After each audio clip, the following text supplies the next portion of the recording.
हाय बच्चों, कैसे हैं? तो आप लोगों की पढ़ाई ठीक चल रही होगी। हमारा चल रहा था सेल्फ इंडक्टेंस और उसमें हमने बहुत चीज़ें पढ़ी।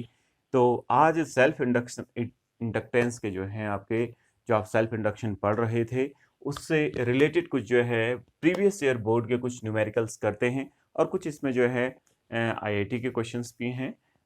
जो है प्रीवियस ईयर आईआईटी के कुछ क्वेश्चंस हैं, एक दो। तो मैंने वो भी इंसर्ट कर रखा है इसमें। तो लगभग मैंने सभी टाइप के प्रश्नों को, इसमें क्वेश्चंस को रखा हुआ है। तो आप इसको देखिए, ठीक है। तो पहला क्वेश्चन हमारे पास, ये जैसे ग्राफिकल प्रॉब्लम है, ये कभी सीबीएसई बोर्ड में आई है, तो इसको देखते हैं। हमें क्या है कि फाई और आई के बीच में ग्राफ दे रखा है, और ये दो जो है कॉइल्स, यानी कि एक इंडक्टर ए है, एक इंडक्टर बी है, उसके जो है ये ग्राफ इस प्रकार से आए हैं। आप मेरे प्रीवियस लेक्चर को देखिए, मैंने ग्राफ ड्रॉ कर रखा है, ठीक है।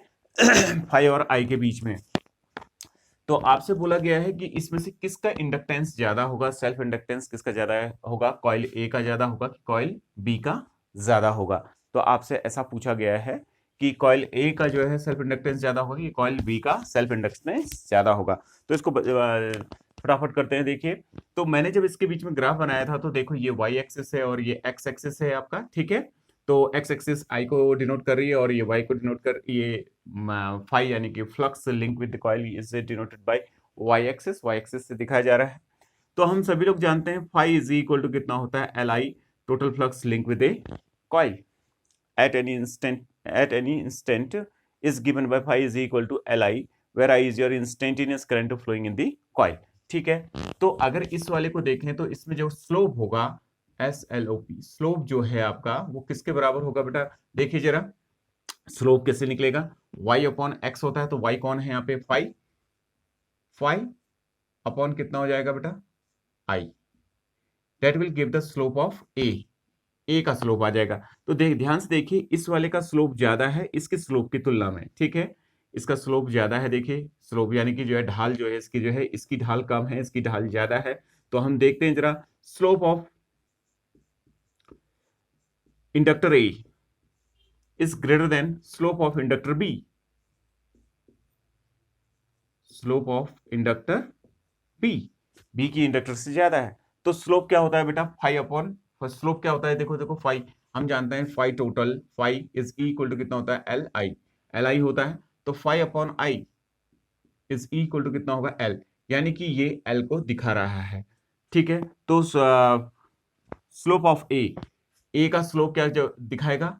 यानी कि इसका इंडक्टेंस को दिखाएगा, ए के इंडक्टेंस को, यानी कि L A is greater than L B, that is the inductance of B. तो सीधे सीधे देखो कितना इजीली हो गया। अगर हम ग्राफ को देखें और सीधे सीधे हमें पता चल रहा है कि इसका स्लोप ज्यादा है, तो जाहिर सी बात है इसका इंडक्टेंस भी क्या होगा? आपका ज्यादा होगा। आप मेरे प्रीवियस लेक्चर को देखिए, यहाँ पे मैंने इन दोनों के बीच में, फाई और आई के बीच में ग्राफ बनाया था। तो यहाँ पे आपको बड़ी आसानी से पता चल गया कि किसका स्लोप, इसका स्लोप ज्यादा है, तो जाहिर सी बात है इसका इंडक्टेंस ज्यादा होगा। अब एक क्वेश्चन और करते हैं फटाफट, फिर मैं ये जो बोर्ड में लिखे हुए क्वेश्चंस हैं इनको मैं करता हूं। तो एक क्वेश्चन हमारे पास ये है कि यदि आपके पास एक सोलेनॉइड है, ठीक है, ये एक सोलेनॉइड है बेटा, ठीक है, ये सोलेनॉइड रखी गई है। इस सोलेनॉइड का कुछ एरिया है और इस एरिया ऑफ क्रॉस सेक्शन है और इसकी कुछ लेंथ है, ठीक है। हमने इसमें कोई परिवर्तन नहीं किया, हमने इसके एन को बढ़ा दिया। पहले इसका एन था, एन को दुगना कर दिया। तो what is the new self inductance of this solenoid? इससे पहले इसका कितना दे रखा है? एल दे रखा है। अब अगले वाले में हमने क्या किया, इसी सेल्फ इंडक्टर, इसी कॉइल को जो है क्या कर दिया, इसमें नंबर ऑफ टर्न्स डबल कर दिए, number of turn. What is the effect on the self inductance of this coil if if its if its number of turns is double while its length and area of cross section will remain same रहे? तो देखिए पहला कितना होगा? तो अगर हम देखें self inductance of a solenoid देखें तो वो कितना होता है? म्यू नॉट, ये एयर कोड सोलेनॉइड है आपका, mu not an square capital A upon L. ये तो शुरू में था। नाउ नया सेल्फ इंडक्टेंस जब उसका जो है आपका नंबर ऑफ टर्न्स को दुगना कर दिया गया, तो let it be L new, ये एल न्यू हो गया, इज इक्वल टू कितना हो जाएगा? Mu naught. अब यहाँ पे नए टर्म्स आ जाएंगे, तो नए टर्म्स मान ली let is be N dash है, उसका स्क्वायर अपॉन ए को ऐसे रहने दिया इसने, एल हो गया। एन डैश कितना प्रोवाइड कर रखा है आपको? 2 टाइम्स ऑफ जो भी पुराना नंबर ऑफ टर्न्स है उसके दुगना है। तो जाहिर सी बात है L new is equal to कितना हो जाएगा, म्यू नॉट एन। एन कितना है बेटा, एन डैश कितना है आपका 2 टाइम्स ऑफ एन का होल स्क्वायर अपॉन एल, ये आ गया। अगर मैं से 2 को बाहर निकल, 2 2 जब 4 हो जाएगा, mu not an square A upon L is your L new. तो एल न्यू कितना हो गया बेटा,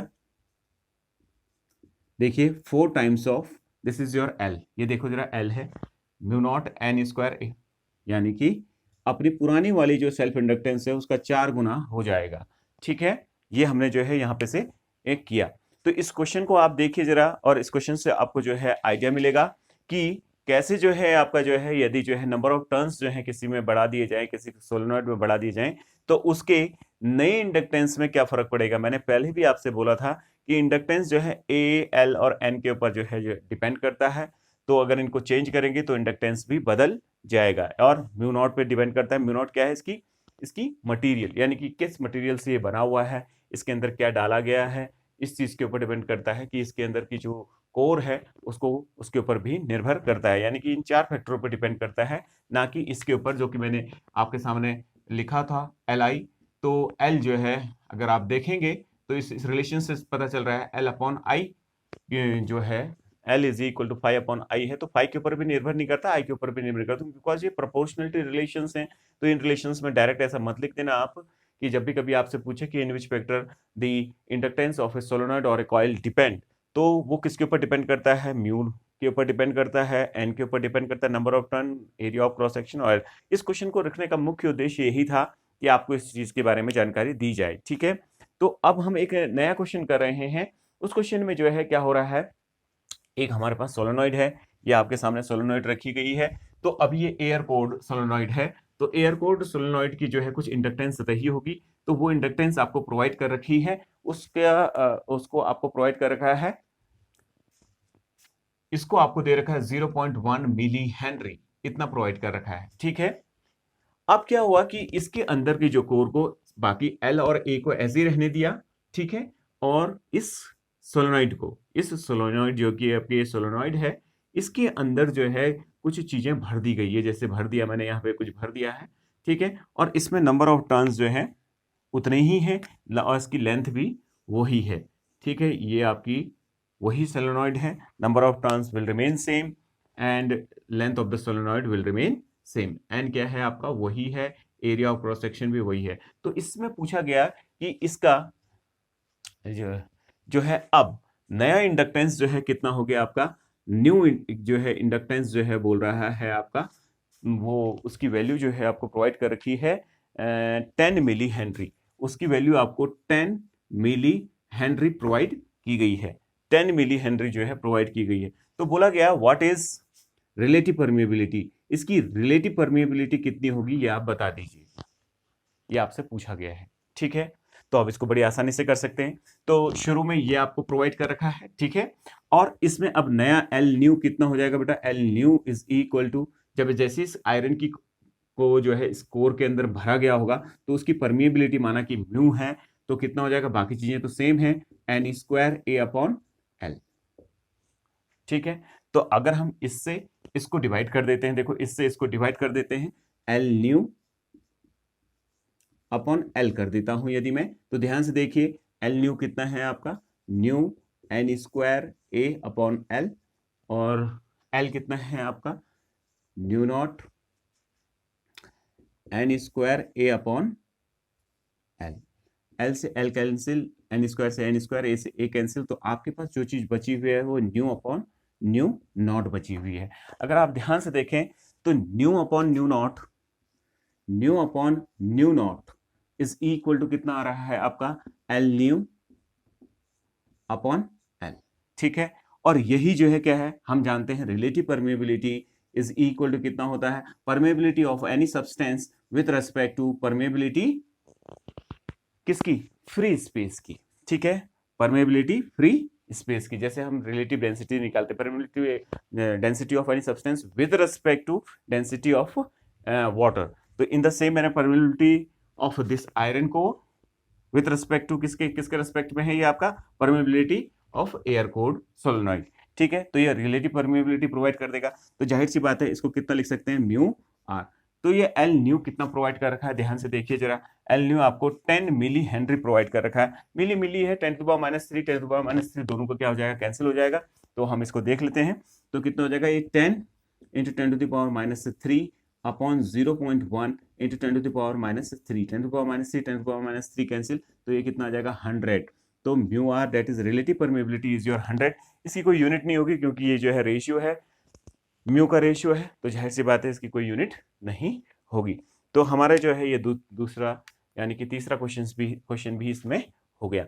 ठीक है, तो इसको एक बार आप लोग सभी लोग देख लीजिए। अब हम यहाँ पे बोर्ड में लिखे हुए क्वेश्चंस को करते हैं, जो कि बहुत इजी हैं और आपके बोर्ड में जो आएंगे उससे हम करेंगे। ठीक है, उसको हम करते हैं, देखिए कैसे इसको सॉल्व करते हैं। ठीक है, तो इसको मैं यहाँ पे से हटा रहा हूं। ठीक है, सभी लोग देख लीजिए।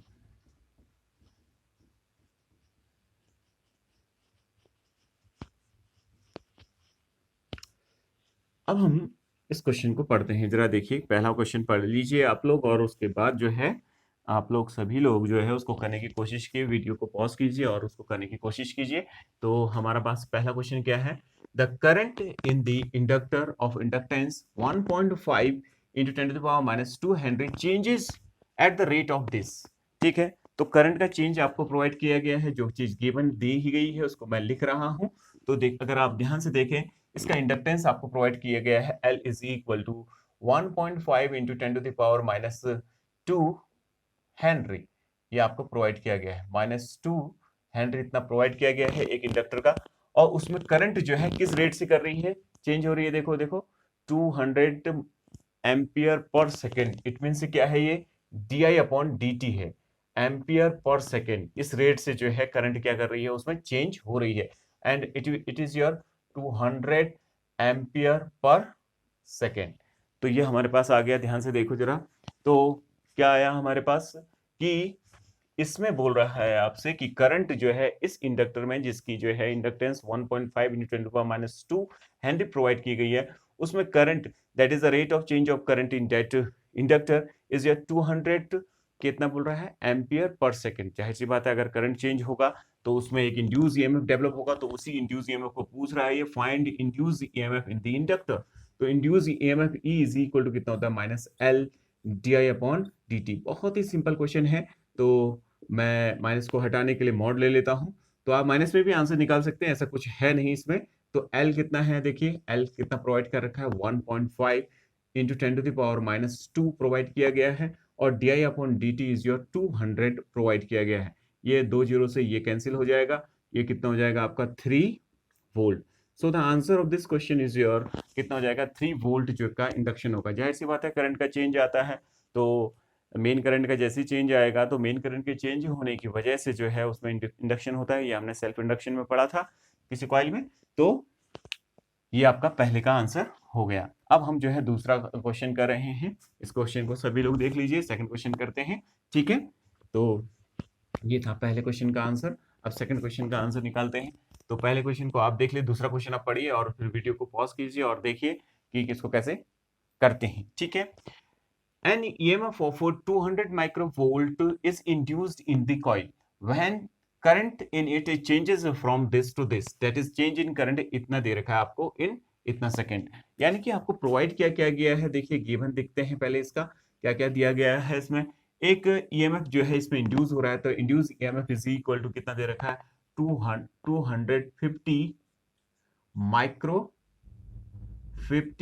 माइक्रो वोल्ट आपको प्रोवाइड किया गया है, इतना दिया गया है। करंट कहां से कहां तक चेंज हो रही है, तो डी आपको प्रोवाइड किया गया है। जरा ध्यान से देखिए, पहली वैल्यू कितनी है, 10 एम्पियर, और बाद में कितनी हो गई, 6 एम्पियर। ध्यान से देखो इस क्वेश्चन को, 10 to 6 एम्पियर हो गया, तो final minus initial that is 6 minus 10 that is equal to कितना हो जाएगा, -4 एम्पियर। इतना करंट का चेंज आ गया। ठीक है, और कितने समय में हुआ ये सब, इन 0.4 सेकेंड। तो ये dt आपको प्रोवाइड कर रखा है 0.4 सेकेंड, इतने सेकेंड में हुआ। तो आपसे बोला गया फाइंड सेल्फ इंडक्टेंस, इसका सेल्फ इंडक्टेंस निकाल दीजिए, that is L is equal to question mark. तो हम सभी लोग जानते हैं E is equal to minus L D upon dt होता है। तो the value of E is your this, that is 250 into 10⁻⁻6 volt.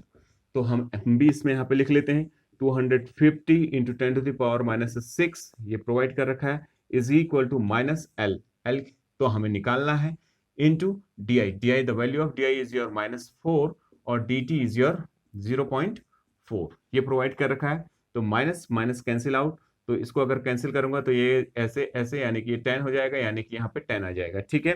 तो अगर हम इसको सॉल्व करें तो हमारे पास हमारी वैल्यू आ जाएगी। तो इस 10 से इस 10 को भी कैंसिल कर देते हैं, तो L इज इक्वल टू कितना हो जाएगा 25 into 10⁻⁻6 Henry, which is your 25 micro Henry. तो बड़ी आसानी से हमने इस क्वेश्चन का आंसर निकाल लिया 25 माइक्रो हेनरी, यानी कि सेकंड क्वेश्चन भी आपका बढ़िया इजीली हो गया, ठीक है। तो मैं दो क्वेश्चन यहाँ पे मिटा दे रहा हूँ, इस क्वेश्चन को देखिए, ठीक है। अब तीसरे क्वेश्चन को देखते हैं, आप सभी लोग तीसरे क्वेश्चन को पढ़िए, ठीक है, और फिर उस तीसरे क्वेश्चन का आंसर भी अभी यहाँ पे निकालते हैं और देखते हैं कैसे होता है उस क्वेश्चन में। बहुत इंटरेस्टिंग क्वेश्चन हैं और ये बहुत ही मतलब बच्चों जैसे क्वेश्चन हैं, तो इनको बड़े आसानी से कर सकते हैं, मतलब बहुत ही सिंपल क्वेश्चंस हैं और सिंपल क्वेश्चंस को ही ज़्यादातर बोर्ड में पूछे जाते हैं। तो इनको रखने का मुख्य उद्देश्य ये था कि आप जो है इसको समझिए। तो अब हम तीसरा क्वेश्चन कर रहे हैं। तो तीसरा क्वेश्चन क्या है, आप सभी लोग इसको पढ़ लीजिए एंड देन उसको जो है वीडियो को पॉज करके फिर करने की कोशिश कीजिए, ठीक है। चलिए तीसरा क्वेश्चन पढ़ते हैं। तीसरा क्वेश्चन क्या है, देखिए, a coil has an inductance of, कितना दे रखा है आपको 10 micro henry, sorry milli henry. तो कॉइल का इंडक्टेंस कितना दे रखा है आपको, आंसर नंबर 3, तीसरे का आंसर मैं निकाल रहा हूं। तो क्या गिवन प्रोवाइड कर रखा है आपको, L इज इक्वल टू कितना प्रोवाइड कर रखा है 10 milli henry, which is equal to 10 into 10⁻³ henry, इतना प्रोवाइड कर रखा है, ठीक है। What is the maximum magnitude of induced EMF in the inductor when the current in it is given by this relation? तो करंट आपको provide कर रखी है, I is equal to current provide कर रखी है। देखो ये इंस्टेंटेनियस करंट है, करंट की वैल्यू देखो टाइम के ऊपर निर्भर है, तो क्या देखो 0 डिपेंड कर रही है टाइम के ऊपर, 0.1 साइन 100t एम्पियर आपको प्रोवाइड किया गया है। तो आपसे पूछा गया है कि maximum value of E max पूछा गया है, E max is equal to question mark, ठीक है।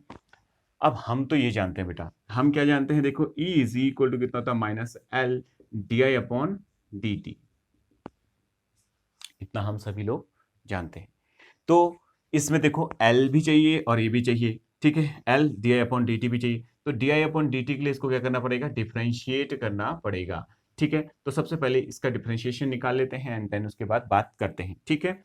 तो कितना हो जाएगा, di/dt is equal to d/dt of कितना हो जाएगा आपका, this relation that is 0.1 sine omega T, sorry omega T कह रहा हूं बेटा, 100t, ये आपको प्रोवाइड किया गया है, ठीक है। अभी इसको निकालना है, तो इसको मैंने जस्ट समझाने के लिए आगे लिखा था। तो अभी देखिए di/dt पे यहाँ पे निकालते हैं, तो di/dt इज इक्वल टू, देखो ये कांस्टेंट है तो डिफरेंशिएशन से बाहर निकल जाएगा, मल्टीप्लिकेशन में है, तो d/dt of sine 100t, sign 100t का देखो d/dt of sine omega T का होता है आपका ओमेगा कॉस ओमेगा टी, ठीक है। तो यहाँ पे ओमेगा की जगह देखो 100 है, यहाँ पे यहाँ इसकी जगह 100 है, तो वो 100 यहाँ मल्टीप्लिकेशन हो जाएगा, चेन रूल लगता है इसमें, ये आप सभी लोग जानते हैं। तो di/dt कैसा नजर आएगा, देखो di/dt इज इक्वल टू कितना हो जाएगा 0.1, इसका कितना हो गया इंटू 100, साइन का क्या हो जाएगा कॉस 100t। तो ये तो आपका आ गया di/dt, ठीक है। लेकिन वो क्या पूछ रहा है आपसे कि देखिए, what is the maximum magnitude of induced EMF in the inductor, और इंड्यूस्ड ईएमएफ कितना था आपका, E is equal to mod लगा लेते हैं L di/dt था। अगर इसकी मैक्सिमम वैल्यू चाहिए तो जाहिर सी बात है इसकी मैक्सिमम वैल्यू, ये तो कांस्टेंट है, इसकी मैक्सिमम वैल्यू चाहिए, तो ये मैक्सिमम होना चाहिए, यानी कि di/dt क्या होगा, मैक्सिमम होगा, यानी कि ये मैक्स होगा, तभी तो ये भी मैक्स होगा, समझ में आ रही होगी सभी लोगों को बात ये बेटा। तो यानी कि D I upon D T maximum कम होगा जब कॉस की भी मैक्सिमम वैल्यू होगी। कॉस की मैक्सिमम वैल्यू क्या होती है? Maximum value of cos 100t is your 1। Cos की मैक्सिमम वैल्यू कितनी होती है? 1 होती है। तो so D I upon D T maximum कब होगा? जब कॉस की वैल्यू क्या होगी आपकी? 1 होगी। तो इसको इससे मल्टीप्लाई करते हैं तो 1 हो गया आपका। तो कितना हो जाएगा? 10 into 1, that is 10 ampere per second. Now putting this value in this equation, we will get the maximum EMF developed in this coil. So the maximum EMF developed in this coil is given by L. The value of L is your 10 into 10 to the power minus 3 into di upon dt is your 10। ठीक है, ये आ जाएगा। तो 10 into 10 यानी कि 100 यानी कि 2 कम कर देगा, यानी कि 10 to the power minus 1 which is equal to 0.1 volt. तो इतना जो है मैक्सिमम ईएमएफ जो है इसके अंदर इंड्यूस होगा। ठीक है, तो ये हम सभी लोगों ने इसमें कर लिया, तो इसको हम बड़ी आसानी से कर सकते हैं। ठीक है, तो ये आप लोग याद रखें। ठीक है,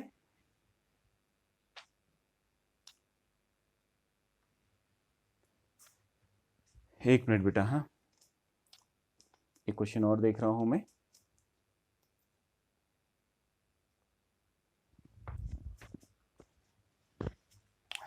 तो ये सभी का क्वेश्चन हो जाएगा बड़ी आसानी से।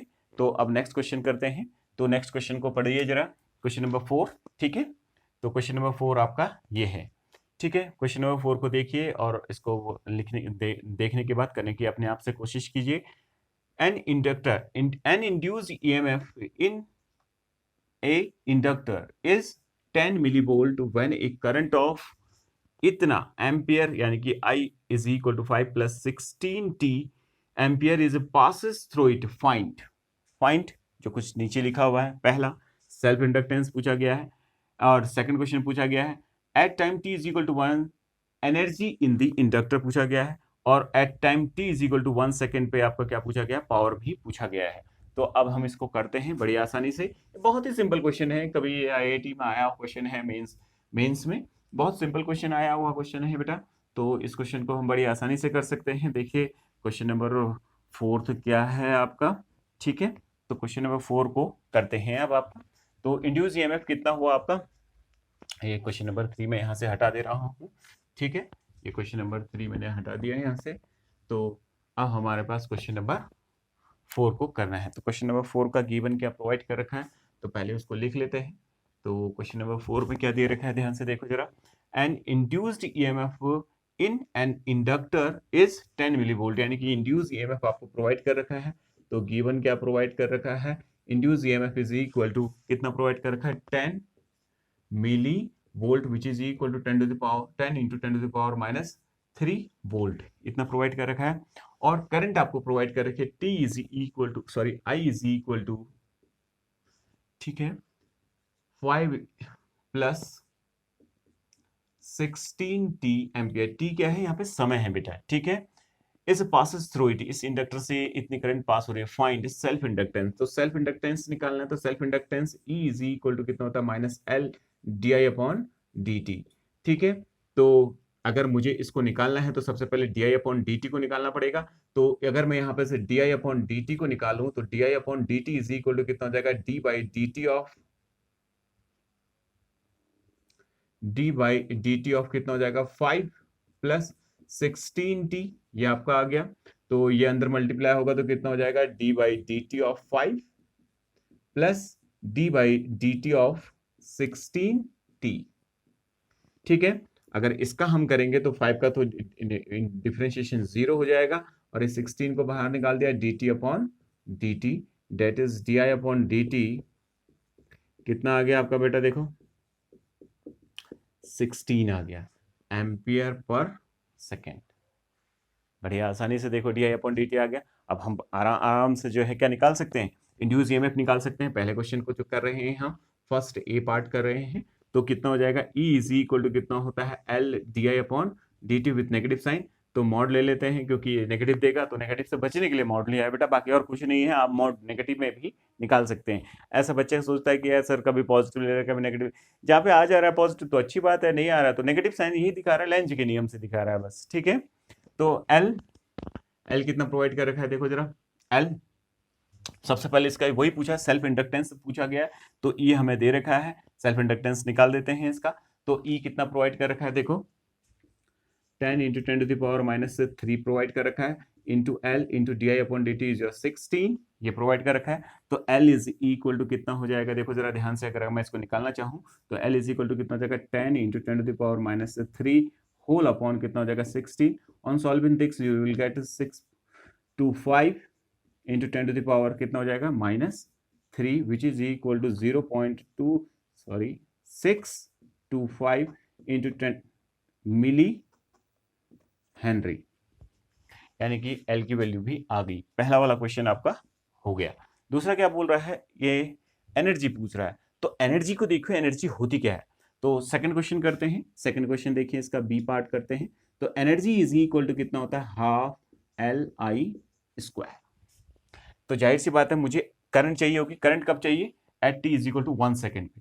तो करंट का एक्सप्रेशन क्या प्रोवाइड कर रखा है, I इज इक्वल टू कितना प्रोवाइड कर रखा है देखो, 5 + 16 t प्रोवाइड कर रखा है। तो at t is equal to 1 second, 1 second पे हम देख रहे हैं। तो I कैसा नजर आएगा देखो जरा, I को जरा ध्यान से देखो। तो I इज इक्वल टू कितना हो जाएगा, 5 + 16 इंटू 1 डेट इज कितना हो जाएगा, 16 + 5 डेट इज 21, कितना हो जाएगा एम्पियर। कितना करंट हो गया, आई। हमें क्या निकालना है, यू निकालना है। तो यू इज इक्वल टू कितना होता है बेटा, U is equal to half LI²। तो वैल्यू ऑफ एल कितना है, अभी निकाला है आपने, तो कितना हो जाएगा आपका 0.625 into 10⁻³ into I is your 21 whole square upon 2। तो इससे आपकी क्या निकल जाएगी, एनर्जी निकल जाएगी। और अगर आप इसको सॉल्व करते हैं तो यह आ जाएगा आपका 137.8 इंटू 10⁻³ जूल, और ये हो जाएगा आपका 137.8 मिली जूल। इसका आंसर आ गया, यानी कि सेकंड वाला पार्ट भी आपका हो गया बड़ी आसानी से। ठीक है, देखिए बच्चा क्या होता है, घबरा जाता है बेटा, कि वो सोचता है ये IIT का है, अलाना का क्वेश्चन है। देखिए IIT के क्वेश्चन बड़े कंसेप्चुअल होते हैं, बड़े समझने वाले होते हैं। इससे पहले भी जो आपने किया था, एक मेंस का क्वेश्चन किया था जिसमें साइन 100t दे रखा था, 0.1 साइन 100t करके प्रोवाइड कर रखा था आई। तो वहां पे भी मैक्सिमम वैल्यू कैसे होगी, कैसे निकलेगा। तो इस टाइप से बच्चा जो है कि आपका घबराता है थोड़ा। मैं ऐसे इंटरलिंक नहीं करके आपको बोलता नहीं हूँ। तो आप देखिए जरा इसको, कि बहुत सिंपल होता है। फिजिक्स में काम करना बड़ा इजी है, बस थोड़ा सा कंसेप्ट जो है क्या होना चाहिए, क्लियर होना चाहिए। तो आपका बड़ी आसानी से जो है क्वेश्चंस जो है होने लगेंगे। अब ये पूछ रहा है देखो, power in time t is equal to 1 second. तो आपसे पावर पूछा गया है, तो जाहिर सी बात है पावर के आपके पास बहुत सारे रिलेशंस हैं। तो पावर इज इक्वल टू कितना होता है बेटा, आंसर नंबर हम 3 कर रहे हैं, देखिए जरा आंसर नंबर 3 चल रहा है। तो पावर इज इक्वल टू कितना होता है आपका, VI होता है। आप सभी ने पढ़ा होगा VI, ठीक है, पहले करंट इलेक्ट्रिसिटी में ये रिलेशन आपने पढ़ा होगा। तो यहाँ पे पावर कितनी हो जाएगी, power is equal to mod E into I. तो 1 सेकेंड पे करंट कितनी थी आपकी 21 थी, और इंड्यूस EMF इसने ऑलरेडी प्रोवाइड कर रखा है, वो कितना 10 मिली वोल्ट। ठीक है, देखो ये 10 मिली वोल्ट जो है इंड्यूस EMF प्रोवाइड कर रखा है, तो हम इसमें आसानी से रख सकते हैं। तो ये कितना होगा, 10 into 10⁻³ into I is your 21। ठीक है, इसको इससे मल्टीप्लाई करेंगे तो कितना हो जाएगा आपका 210 into 10⁻³ which is equal to 0.21 watt. Power की यूनिट क्या होती है बेटा, वॉट या जूल पर सेकेंड।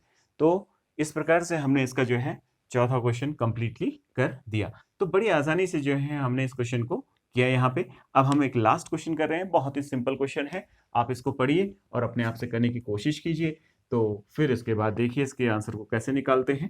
ठीक है, तो मैं अब जो है क्वेश्चन नंबर 5 पढ़ रहा हूं।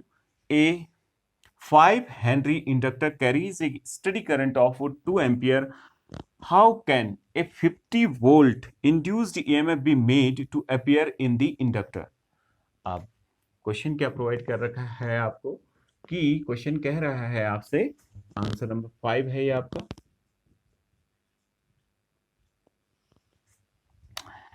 एक इंडक्टर दिया है जिसका इंडक्टेंस जो है आपको जो है 5 हेनरी है, ठीक है, आपको प्रोवाइड किया गया है, और उसमें करंट स्टडी करंट यानी कि एक आराम से बहने वाली यानी कि एक ही वैल्यू है, करंट में कोई भी चेंज नहीं आ रहा है। तो आई वैल्यू कितनी प्रोवाइड कर रखी है आपको, 2 एम्पियर, ये देखिए 2 एम्पियर प्रोवाइड कर रखी है, ठीक है। हाउ कैन ए इतना वोल्ट यानी कि how can a 50 volt induced EMF is made, आप इसमें 50 वोल्ट का जो है इंड्यूस ईएमएफ कैसे जो है इंड्यूस कर सकते हैं, made to appear in the inductor.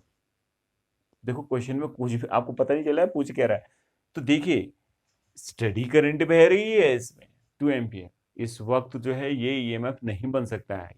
इस स्टडी वैल्यू को जीरो लाओगे और कितनी तेजी से नीचे लाओगे, कितने कम समय में इसको जीरो करोगे, तो तब जो है क्या होगा, एक इंडक्शन होगा। क्योंकि ये जो कॉइल है, जैसे ये कॉइल है आपकी, अभी तो इस कॉइल में जो है एक 2 एम्पियर की करंट बह रही है स्टडी, ठीक है। आप चाहते हैं कि इसमें एक वोल्टेज बने, ईएमएफ बने जो इसके विरोध विरोध में बने, तो वो ईएमएफ कितना बने, E is equal to 50 volt बने। अभी तो बन नहीं सकता क्योंकि स्टडी करंट आ रही है इसमें। तो इस करंट को क्या करना पड़ेगा, एकदम से चेंज करना पड़ेगा, यानी कि इसकी वैल्यू को जीरो में लाना पड़ेगा। वो जीरो में कितने सेकंड में नीचे आएगा, तो वही जो है इसमें इंडक्शन कर देगा। यानी कि आपसे पूछा क्या गया है, देखो टाइम पूछा गया है, किस टाइम में इतना जो है आपका क्या हो जाएगा, इंड्यूस ईएमएफ डेवलप हो जाएगा। तो हमारे पास क्या था, E is equal to minus L D I upon D T, ठीक है। तो E की वैल्यू कितनी प्रोवाइड कर रखी है, देखो 50 इज इक्वल टू मॉड ई ले लेंगे तो पॉजिटिव हो जाएगा बेटा, ठीक है। आप नहीं भी लेना चाहते हैं तो इसमें इसमें तो अपने आप ही पॉसिबल हो जा रहा है, ठीक है। तो ये जैसे माइनस आया तो 50 आ गया। एल कितना है आपका, देखो इसका 5 प्रोवाइड कर रखा है with negative sign, 5 into D I, पहली करंट कितनी थी, सॉरी 2 एम्पियर, बाद में कितनी हो गई, जीरो।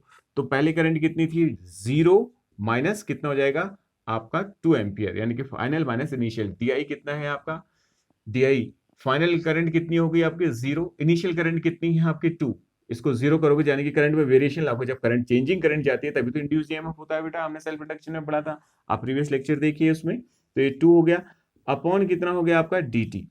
अब मुझे तो dt चाहिए बेटा, इसको इससे कट करेंगे तो ये 10 हो जाएगा, ये dt इधर जाएगा, माइनस माइनस कैंसिल आउट, तो dt इज इक्वल टू कितना हो जाएगा, जरा ध्यान से देखिए, तो ये कितना हो जाएगा 2/10 which is equal to 0.2 second. यानी कि ऐसा किस समय होगा, जब आपका जो है 0.2 सेकेंड में जो है इस कॉइल में करंट जो है आपका जीरो हो जाए, 2 से जीरो हो जाए।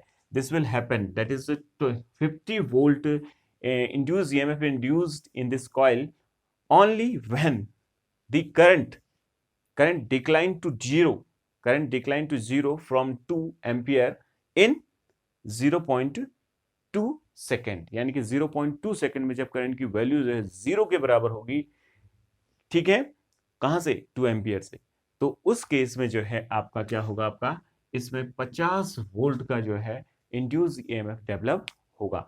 तो आज हमने बहुत ही सिंपल क्वेश्चंस किए जो कि जो है आपके बोर्ड से रिलेटेड थे, और इसमें कुछ क्वेश्चंस जो है मैंने जो है आपका मेंस आईडी मेंस का और नीट के कुछ क्वेश्चंस जो है 1-2 क्वेश्चंस में इन्वॉल्व कर रखे थे, और पहले मैंने कुछ ग्राफिकल एक प्रॉब्लम कराई थी, वो तो बोर्ड में आई हुई प्रॉब्लम है, ये भी बोर्ड में आए हुए क्वेश्चंस हैं। तो प्लीज़ इनको करिए, आपके जो है इंड्यूस ईएमएफ से रिलेटेड जो है सारे क्वेश्चन हो जाएंगे, ठीक है। अब एक बात और, अगर आपको इन प्रॉब्लम्स को करने में फिर दिक्कत हो रही है तो मुझे उसमें कमेंट बॉक्स में लिखिए और बताइए कि सर हमें जो है ये प्रॉब्लम आ रही है, तो मैं आपको और क्वेश्चंस जो हैं, इसमें बहुत अच्छे अच्छे क्वेश्चंस मेरे पास और हैं जो कि आईआईटी जेई, मैं जेई एडवांस और नीट में जो है आए हुए क्वेश्चंस हैं, तो मैं उनको करूँगा जिसमें जो है 2-3 थ्योरीज और इन्वॉल्व होती हैं। तो आप मुझे बताइए, तो हम बड़े आसानी से इसको कर सकते हैं, ठीक है। तो आज के लिए इतना ही, और बाकी जो है नेक्स्ट लेक्चर में देखते हैं। Okay bye, take care.